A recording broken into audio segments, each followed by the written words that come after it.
नमस्कार, रोशन भव सिटी हलचल में आप सभी का स्वागत। मैं हूं अमित रोशन और पंजाब की राजनीति की बात सबसे पहले करेंगे तो पंजाब के नए मुख्यमंत्री के तौर पर चरणजीत सिंह चन्नी ने शपथ ले ली है। इसी के साथ पंजाब में अब 2 उप मुख्यमंत्री भी बनाए गए हैं, जिनकी शपथ के तौर पर सुखजिंदर सिंह रंधावा और ओपी सोनी ने शपथ ली है। कैप्टन अमरिंदर सिंह के इस्तीफे के बाद पंजाब का अगला मुख्यमंत्री का चेहरा मिल गया है। चरणजीत सिंह चन्नी पंजाब के अगले सीएम बनाए गए हैं। चरणजीत सिंह चन्नी दलित सिख हैं। आने वाले विधानसभा चुनाव को देखते हुए कांग्रेस ने यह कदम उठाया है। आलाकमान ने कैबिनेट मंत्री और 3 बार के विधायक चरणजीत सिंह चन्नी को पंजाब चुनाव में कांग्रेस का परचम लहराने का मौका दिया है। चन्नी ने करीब 11 बजे मुख्यमंत्री पद की शपथ ली। मैं चरणजीत सिंह चन्नी ईश्वर की सौं चुकता हाँ कि मैं जो कोई मामला पंजाब राज के मुख्यमंत्री वजों मेरे विचार अधीन लिया जाएगा ਜਾਂ ਮੈਨੂੰ ज्ञात होगा वो किसी व्यक्ति ਜਾਂ ਵਿਅਕਤੀਆਂ ਨੂੰ ਸਿਵਾਏ ਉਸਦੇ कि ਉਹ ਅਜਿਹੇ ਮੁੱਖ ਮੰਤਰੀ ਵਜੋਂ ਆਪਣੇ ਕਰਤੱਵਾਂ ਦੀ ਠੀਕ ਨਿਭਾਉਣ ਲਈ ਅਜਿਹਾ ਕਰਨਾ ਲੋੜੀਂਦਾ ਹੋਵੇ मैं सीधे ਜਾਂ सीधे तौर ਤੇ ना दसांगा ना प्रगट करांगा। Thank you.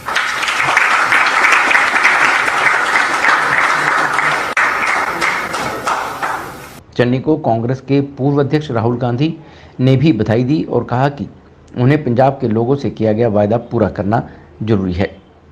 उनका विश्वास सबसे पहले है। चरणजीत सिंह चन्नी चमकौर साहिब से 3 बार विधायक बने हैं। उनके साथ सुखजिंदर सिंह रंधावा ने उप मुख्यमंत्री पद की शपथ ली। इसके बाद ओपी सोनी ने उप मुख्यमंत्री पद की शपथ ली। राहुल गांधी खासतौर पर इस समारोह में पहुंचे हुए थे। पंजाब के मुख्यमंत्री के तौर पर शपथ लेने के बाद सबसे पहले प्रेस कॉन्फ्रेंस की सीएम चरणजीत सिंह चन्नी ने। यहां पर वह कुछ भावुक भी नजर हुए। इसी के साथ ही इस प्रेस कॉन्फ्रेंस के दौरान उन्होंने कई मुद्दों पर भी अपने विचार प्रकट किए। पंजाब का पहला दलित मुख्यमंत्री बनने के बाद मुख्यमंत्री चरणजीत सिंह चन्नी ने अपनी पहली प्रेस कॉन्फ्रेंस आयोजित की और इसमें वह भावुक हो गए। पंजाब भवन में चन्नी ने कृषि सुधार कानून का दाव खेल दिया। चन्नी ने कहा कि पंजाब कृषि आधारित राज्य है, केंद्र सरकार कानून वापस ले। सीएम ने पार्टी का धन्यवाद करते हुए राहुल गांधी को क्रांतिकारी नेता बताया। चन्नी ने कैप्टन अमरिंदर सिंह के काम की तारीफ की। उन्हें पंजाब का पानी का रखवाला भी कहा। चन्नी ने कॉन्फ्रेंस में नवजोत सिंह सिद्धू का दबदबा भी दिखा। सिद्धू चन्नी के बगल में बैठे थे। उसके बाद डिप्टी सीएम की शपथ लेने वाले ओपी सोनी नजर आए। चन्नी जब जब भावुक हुए तो सिद्धू कभी उनकी पीठ थपथपाते रहे तो कभी हाथ पकड़ते रहे। चन्नी ने प्रेस कॉन्फ्रेंस में सिद्धू स्टाइल में भी खत्म की। सीएम चरणजीत सिंह चन्नी ने कहा कि पंजाब में आज से कांग्रेस का राज है। वह भी एक साधारण वर्कर है जिसे मुख्यमंत्री की कुर्सी पर बिठाया गया है। कांग्रेस भवन मंदिर है। सीएम चन्नी ने कहा कि वह ऑफिस में रहेंगे, वहाँ उनसे कोई भी मिल सकता है। उन्होंने कहा कि वह सेक्रेटरी भी हफ्ते में 2 दिन लोगों से मिलेंगे। यह मुलाकात सेक्रेटरीट में नहीं होगी क्योंकि यहाँ पास बनवाने का झंझट है। उन्होंने कहा कि यह नहीं चलेगा। डीसी अंदर चाय पिए और जनता बाहर खड़ी रहे। बेरोक मिलने के लिए उनका टाइम फिक्स रहेगा। सीएम चरणजीत सिंह चन्नी ने कहा कि उनसे मिलने के लिए किसी की परमिशन की आवश्यकता नहीं है। वह लोगों के लिए हमेशा उपलब्ध रहेंगे और मिलते रहेंगे। मोहाली में महापंचायत का आयोजन किया गया, जिसमें पंजाब और हरियाणा के किसानों ने शिरकत की। यहां पर संयुक्त किसान मोर्चा के कई दिग्गज नेता भी पहुंचे हुए थे, जिन्होंने किसानों को कृषि के 3 कानूनों के बारे में जानकारी दी। यह बताया गया कि किस तरह से 3 कृषि के कानून किसानों के हित में नहीं है। मोहाली में लेट्स एजुकेट पंजाब की ओर से केंद्र सरकार के खिलाफ महापंचायत का आयोजन किया गया, जिसमें संयुक्त किसान मोर्चा के सभी प्रमुख नेता बलबीर सिंह राज्यपाल, रुलदू सिंह मानसा, हरमीत कादिया समेत कई बड़े नेताओं ने शिरकत की। कहा कि केंद्र सरकार जब तक पारित किए गए 3 कृषि कानूनों को वापस नहीं लेती या रद्द नहीं करती, तब तक किसान अपने आंदोलन को वापस नहीं लेंगे और आंदोलन जारी रहेगा। मोहाली के फेज़ 8 के गुरुद्वारा अंब साहिब के पास हुई इस महापंचायत में पंजाब ही नहीं बल्कि हरियाणा के किसानों ने भी एकजुट होकर शिरकत की। इस महापंचायत में राकेश टिकैत के सुपुत्र गौरव टिकैत भी विशेष तौर पर शामिल हुए। महापंचायत में शामिल होने से पहले गौरव टिकैत द्वारा गुरुद्वारा सिंह शहीदा सोहाना में किसानों के चल रहे धरने में पहुंच कर शिरकत की गई, जहां किसानों ने गौरव टिकैत और हरविंदर सिंह लखोवाल का सम्मान भी किया। बातचीत के दौरान दोनों नेताओं ने कहा कि इस तरह की महापंचायत पंजाब ही नहीं बल्कि हर राज्य में हो रही है और किसानों को केंद्र सरकार के खिलाफ एकजुट किया जा रहा है। गौरव टिकैत ने कहा कि कृषि बिलों को रद्द करवाने के लिए किसानों की लड़ाई अभी खत्म नहीं हुई है। कृषि कानून रद्द करवाने के लिए भाजपा को वोट की चोट तो देनी ही पड़ेगी। वहीं महापंचायत में पहुंचे अन्य किसान नेताओं ने भी कृषि कानून वापस न लेने पर केंद्र सरकार के खिलाफ जमकर आलोचना की और केंद्र सरकार से भी नए बनाए गए कृषि कानूनों को खत्म करने की मांग की। संयुक्त किसान मोर्चा के दिग्गज नेता बलबीर सिंह राजेवाल ने कहा है कि केंद्र सरकार को अपने 3 कृषि के कानून वापस लेने ही पड़ेंगे। केंद्र सरकार यह जान चुकी है कि तीनों कृषि के कानून गलत हैं, लेकिन अपनी राजहट के कारण वह इन्हें वापस लेने से कतरा रही है, ऐसा कहना था राजेवाल का। उन्होंने इसके अलावा यहाँ पर केंद्र सरकार पर और भी कई कटाक्ष किए।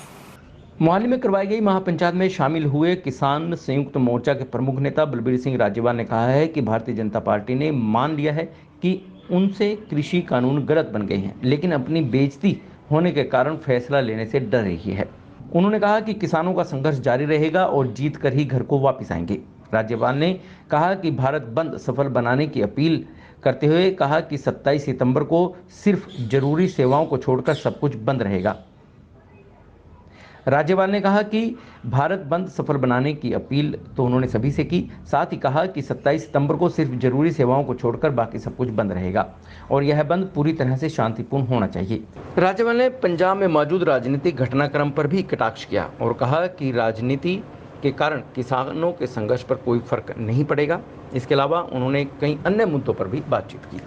मोहाली में आयोजित होने वाली महापंचायत में अहम भूमिका निभाने वाली सोनिया मान ने कहा है कि उन्हें अत्यंत खुशी हुई है जिस तरह से महापंचायत का आयोजन हुआ है।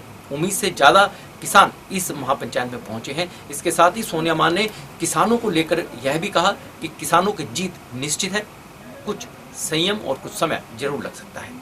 मोहाली के गुरुद्वारा अम्ब साहिब के पास हुई महापंचायत को सफल बनाने के लिए गायिका सोनिया मान का विशेष योगदान रहा है। सोनिया मान ने कहा है कि शहर में होने वाले महापंचायत उम्मीदों से अधिक लोगों ने इसमें शिरकत की है।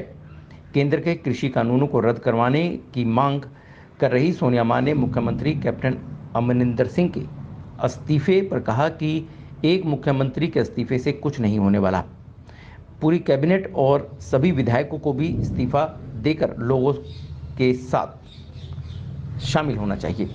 जो लोग फैसला करेंगे यह मंजूर होगा चाहिए, यह तो ड्रामा कर रहे हैं। सोनिया मान ने कई मुद्दों को लेकर बातचीत की। शास्त्री मार्केट के दुकानदार मेयर से मिले हैं और मेयर रविकांत शर्मा ने शास्त्री मार्केट के दुकानदारों को आश्वासन दिया है कि उन्हें जो भी समस्याएं आ रही हैं उसको लेकर समाधान निकालने का पूरा प्रयास किया जाएगा। इन दुकानदारों का कहना था कि इस समय जो शास्त्री मार्केट है वहां पर सबसे बड़ी समस्या पार्किंग को लेकर है, आवाजाही को लेकर है और इसके बाहर जो वेंडर बैठे हैं उनकी समस्या के कारण ग्राहक दुकानों तक नहीं पहुंच रहे हैं। सारी बातें मेयर ने सुनी हैं और आश्वासन दिया कि जल्द ही इन समस्याओं से दुकानदारों को निजात दिलाई जाएगी। चंडीगढ़ के सेक्टर 22 शास्त्री मार्केट के दुकानदारों को कई समस्याओं का सामना करना पड़ रहा है। अपनी समस्याओं को लेकर सोमवार को दुकानदारों का एक प्रतिनिधिमंडल मेयर रविकांत शर्मा से मिला, जिन्होंने मेयर के समक्ष होने आ रही समस्याओं को भी उठाया। इन सभी दुकानदारों की कई समस्याएं हैं, जिनमें मुख्यतः सेक्टर 22 की शास्त्री मार्केट के पीछे एक दीवार बनाई गई है। इस दीवार के कारण वहां पर आने वाले लोगों को आवाजाही में काफ़ी दिक्कतों का सामना करना पड़ता है और सबसे बड़ी बात यह है कि शास्त्री मार्केट की एंट्री और एग्जिट का एक ही गेट बचता है, जिसके कारण अगर कभी भी शास्त्री मार्केट में कोई आगजनी की घटना होती है उसके कारण बड़ा नुकसान हो सकता है। हम आज मेयर साहब को मिले थे। हमारी मार्केट की 2-3 मेजर प्रॉब्लम्स थी।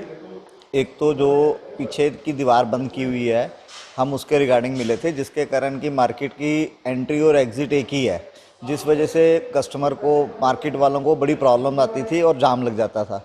एक्सीडेंट होने के बड़े चांसेस होते थे।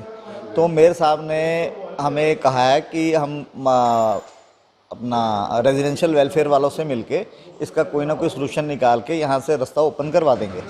लेकिन इसके अंदर एक प्रॉब्लम ये आ रही है कि जो हमारे मार्केट में प्रीवियस प्रेसिडेंट थे, उन्होंने कोई कोर्ट केस कर दिया था, जिसकी वजह से वो कह रहे हैं कि जब तक कोर्ट केस विड्रॉ नहीं होगा तो हमें थोड़ी मुश्किल आ सकती है। तो हम मार्केट वालों से प्रधान जी से बात करेंगे भी अपना केस विड्रॉ करें ताकि इसको हम दीवार को खुलवा सकें। नुकसान ये है सर, हमारी मार्केट में एक ही एंट्री है और एक ही एग्जिट है। अगर मार्केट के अंदर कोई भी आगजनी की घटना होती है, आग लग जाती है, तो हमारी मार्केट में भगदड़ वाली स्थिति बन सकती है, जिससे बच्चों का, बुजुर्गों का निकलना बहुत मुश्किल हो जाएगा।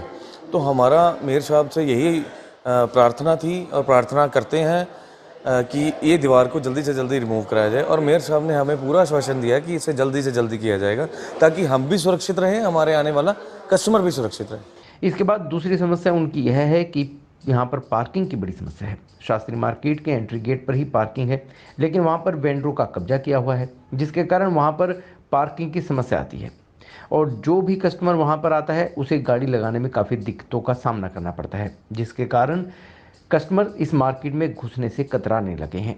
वहीं रविकांत शर्मा, मेयर चंडीगढ़, ने कहा कि उनकी दुकानदारों से बात हुई है, दुकानदारों का एक प्रतिनिधिमंडल उनसे मिला है, उनकी जो भी समस्याएं हैं उसका समाधान करने का पूरा प्रयास किया जाएगा। देखिए 22 सेक्टर में जैसे आपको पता है कि बहुत बड़ी समस्या थी। जब मैं जीत के आया था वहाँ पे लगभग 2-2.5 हज़ार के करीब वेंडर जो थे, लीगल इलीगल सब बैठे हुए थे। वेंडर एक्ट आने के बाद उनको एक व्यवस्थित तरीके से एक जगह पे बैठाया गया, जिसमें मात्र 107 लोग हैं जो शास्त्री मार्केट के सामने जिनको वेंडर के लिए जगह दी है।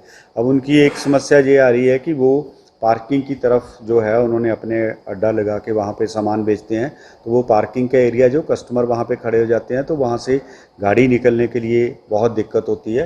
तो आज एक शिष्टमंडल वहाँ का शास्त्री मार्केट का मेरे पास आया था और मैंने उनको आश्वासन भी दिया और ऑफिसर को भी बोल दिया कि उस साइड पे जो है वो जाली 4-4.5 फुट की जाली लगा के, ताकि उस साइड से कस्टमर अंदर वेंडर की साइड से जाके ही वहाँ से सामान खरीदे और वहाँ पे व्हीकल के आने जाने के लिए लोगों को कोई किसी भी समस्या का जो है वो सामना ना करना पड़े। तो ये ऑलरेडी बोल दिया। और एक दूसरी समस्या इनका शास्त्री मार्केट में एक रेजिडेंट की तरफ जो है वो दीवार है, जो कि मेरे से पहले जो पार्षद थे उनके समय में वो सैंक्शन हुई थी और उनके डेवलपमेंट फंड से उन्होंने वो सैंक्शन करवाई थी और बनी थी 2017 में, जबकि उस समय मैंने 2 बार उसको रुकवाया भी था, मगर कि एक बार वहाँ पे शास्त्री मार्केट के कुछ दुकानदारों का, वहाँ के कुछ जो लोग थे उनका रेजिडेंट के साथ कुछ झगड़ा हुआ, उसके बाद वो इशू बढ़ा और उस समय के कमिश्नर बी प्रसाद जी के पास आया तो उन्होंने वो दीवार बंद करवाई थी। अब उसको एग्जिट के लिए खोलने के लिए निवेदन इन्होंने दिया है और मैं बिल्कुल चीफ आर्किटेक्चर से भी बात करके पूरी ड्राइंग मंगवाते हैं उनसे कि उसमें एक्चुअली हमारे जो उसमें ड्राइंग्स में है क्या वो दीवार बंद है या खुली है, उसके ऊपर जैसे भी होगा और रेजिडेंट को और शास्त्री मार्केट के दुकानदारों को बिठा के आपसी सहमति से जो भी निर्णय लिया जाएगा उसको हम कॉर्पोरेशन की तरफ से एप्लीकेबल करेंगे। पंचकुला के सेक्टर 19 में बनाए जाए रेलवे ओवरब्रिज में हादसा हो गया। यहाँ पर एक क्रेन द्वारा भारी पिलर उठाकर दूसरी तरफ ले जाया जा रहा था कि क्रेन का बैलेंस बिगड़ गया और जैसे ही यह बैलेंस बिगड़ा तो इस में टंगा हुआ एक भारी पिलर नीचे गिर गया, जिसके नीचे एक मजदूर दब गया जो यहाँ पर काम कर रहे थे और इस मजदूर की मौके पर ही मौत हो गई। अब यह हादसा था या फिर कोई साजिश या जानबूझकर कुछ ऐसा किया गया, इसकी जांच की जा रही है। पंचकुला के सेक्टर 19 में करोड़ों रुपए की लागत से बनाए जा रहे रेलवे ओवरब्रिज में एक बड़ा हादसा हुआ। काम के दौरान एक क्रेन द्वारा भारी सामान उठाकर दूसरी जगह शिफ्ट करते हुए क्रेन का बैलेंस बिगड़ गया और आसपास में काम कर रहे सतपाल नाम के मजदूर के नीचे दबने से मौके पर ही मौत हो गई। इस हादसे में क्रेन चालक भी क्रेन पलटने के चलते गंभीर रूप से घायल हो गया। पंचकुला के सेक्टर 6 के अस्पताल में इन्हें भर्ती करवाया गया। पंचकुला के सेक्टर 19 में लंबे समय से रेलवे ओवरब्रिज बनाने का काम चल रहा है और काम के दौरान यह हादसा हो गया। हादसे में एक मजदूर की क्रेन के नीचे आने से मौत भी हो गई। बताया यह भी जा रहा है कि ओवरब्रिज के काम के दौरान एक बड़ा लोहे का ग्रिड क्रेन के माध्यम से उठाया जा रहा था, तभी क्रेन का बैलेंस बिगड़ गया और पास में काम कर रहे एक मजदूर इसके नीचे दब गया। इस हादसे में क्रेन चालक को भी चोटें आई हैं। अब देखना यह होगा कि इस हादसे के पीछे किसी की लापरवाही तो नहीं है या यह एकमात्र हादसा ही है।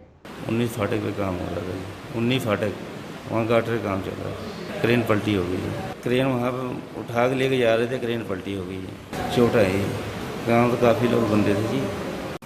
महर्षि वाल्मीकि जी के जन्म दिवस के अवसर पर आयोजन होंगे। इससे पहले 17 अक्टूबर को शोभा यात्रा निकाली जाएगी। चंडीगढ़ में यह शोभा यात्रा विभिन्न जगहों से गुजरती हुई सेक्टर 24 पर समाप्त हो सकती है। इसके अलावा अभी से इस शोभा यात्रा को आकर्षक बनाने के लिए तैयारियां शुरू कर दी गई हैं। 17 अक्टूबर को चंडीगढ़ में वाल्मीकि समुदाय द्वारा शोभा यात्रा निकाली जाएगी और इस बार उम्मीद लगाई जा रही है कि यह शोभा यात्रा बेहतर तरीके से निकाली जाए। इसके लिए अभी से तैयारियां भी शुरू कर दी गई है। इस दौरान चंडीगढ़ वाल्मीकि समुदाय के चेयरमैन प्रेमपाल चौहान को बनाया गया है, जिसे लेकर रोजाना चंडीगढ़ के अलग अलग सेक्टरों में उनका स्वागत किया जा रहा है। उसी के चलते सेक्टर 52 वाल्मीकि मंदिर में उनका स्वागत और शोभा यात्रा की तैयारियों को लेकर कार्यक्रम किया गया, उन्हें बुलाया गया, जहां चौहान ने माथा टेकने के बाद सभी के पैर छूकर उनसे आशीर्वाद प्राप्त किया और उस दौरान उन्होंने कहा कि शोभा यात्रा में किसी भी तरह की कोई कमी नहीं रहने दी जाएगी। यहाँ पर उन्होंने सभी वाल्मीकि समुदाय के भाई बहनों को साथ लेकर चलने की बात भी कही। उन्होंने कहा कि वाल्मीकि समुदाय के लोगों को जो परेशानियाँ आ रही हैं उन्हें भी जल्द दूर करने का प्रयास किया जाएगा। वहीं मौजूद लोगों ने कहा कि शोभा यात्रा में हर किसी को बढ़ चढ़कर भाग लेना चाहिए, क्योंकि यह उनका त्यौहार है और इसमें वे किसी तरह की कोई कमी नहीं आने देंगे। आस्था का प्रतीक गणेश विसर्जन और इसी प्रतीक की एक झलक घग्गर नदी पर देखने को मिली। घग्गर नदी के पास लोगों का भीड़ देखने को मिली। यहाँ पर गणेश विसर्जन का कार्यक्रम आयोजित होना था और विधि विधान के साथ गणेश जी को विदा किया गया। पंचकुला के घग्गर नदी में सुबह से ही श्रद्धालुओं की भारी भीड़ देखने को मिली। गणपति विसर्जन के लिए पंचकुला सहित चंडीगढ़ मोहाली के श्रद्धालु घग्गर नदी पर पहुंचने आरंभ हुए। लोगों द्वारा श्रद्धापूर्वक घग्गर नदी में गणपति विसर्जन किया गया। लोगों द्वारा नाच गाकर और भजन गाकर इससे पहले पर्व मनाया गया। इसके अलावा श्रद्धालुओं की भारी भीड़ के चलते पंचकुला यमुनानगर हाईवे पर ट्रैफिक जाम की समस्या भी देखने को मिली। तो ये थी शहर में घटित ऐसी खबरें जो हमने आपको बताने का प्रयास किया है। यदि आप भी अपने शहर की खबरों को जानना चाहते हैं तो आपको सब्सक्राइब करना है रोशन भव। और रोशन भव में आप देख सकते हैं सिटी हलचल, city crime, city this week, कथा कहानियाँ और सुविचार। तो सब्सक्राइब कीजिए रोशन भव और देखते रहिए सिटी हलचल। नमस्कार।